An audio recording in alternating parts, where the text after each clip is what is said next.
What does it take to get a job and live a fulfilling life? For some, they are one college degree away and they are where they want to be. For this native rural Thai Ta, however, it's 2 full days of road trips and trekking across the Thai-Cambodian border, and still, she wasn't anywhere even close. Born and raised in Damnon Saduak district of Ratchaburi, 2 hours southwest of Bangkok, Ta had never once traveled outside the country. Being unemployed and stuck at home during the pandemic, she dreamed of simply saving enough money to start a business. คุณก็ต้องไปหางานที่มีค่าจ้างสูงๆโดยที่เราก็ตอนนั้นไม่ได้คิดอะไรคือเพื่อนไปได้ข้อความจากไหนไม่รู้ก็ส่งมาทางแชทให้เราเราก็อ่านไม่เห็นน่าสนใจเนาะเงินเดือน 24,000 กินอยู่ฟรีพร้อมที่พักซึ่งเราคิดว่าเฮ้ยถ้าไม่เสียค่ากินไม่เสียค่าที่พักเราเหลือเต็มๆนะ The package appeared to be a no-brainer. Next thing she knew, she was trekking through a sugarcane plantation, crossing the border from Thailand to Cambodia illegally, and after a couple of bumpy road trips, Ta arrived at a hotel where she thought she would be working at an online customer service job. Except there was no job for the first few days. เท่าแก่บอกว่างานตรงนี้ยังไม่พร้อมเขาเอาไปฝากพวกเขาไว้ก่อนเราไม่เข้าใจหรอกคำว่าเราเข้าใจแค่คำว่าฝากแต่เราไม่รู้เรายังไม่รู้ถึงคำว่าขายต่อ There was no free lunch. An online customer service job turned out to be a telefraud scheme.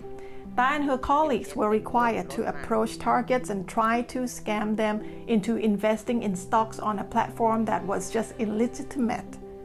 The clients or victims would never get any returns or the initial capital back.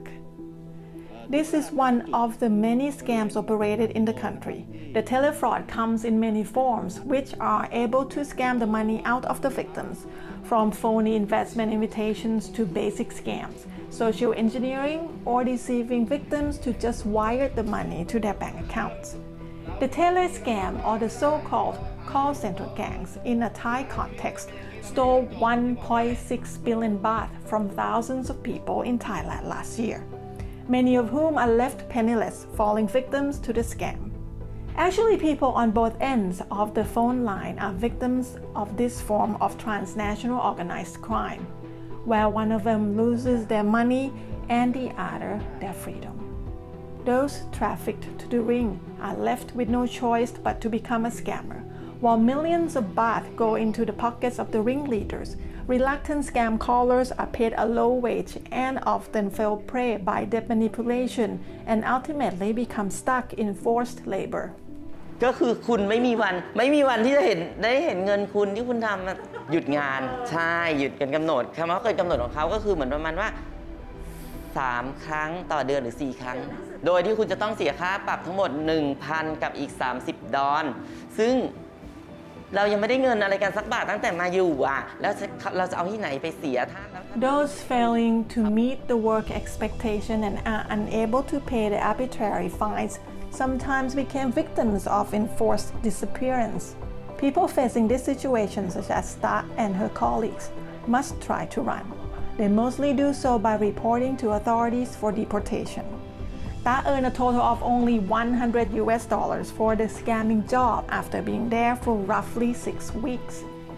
She and other victims of human trafficking working for the telefraud ring were already under the protection of the authorities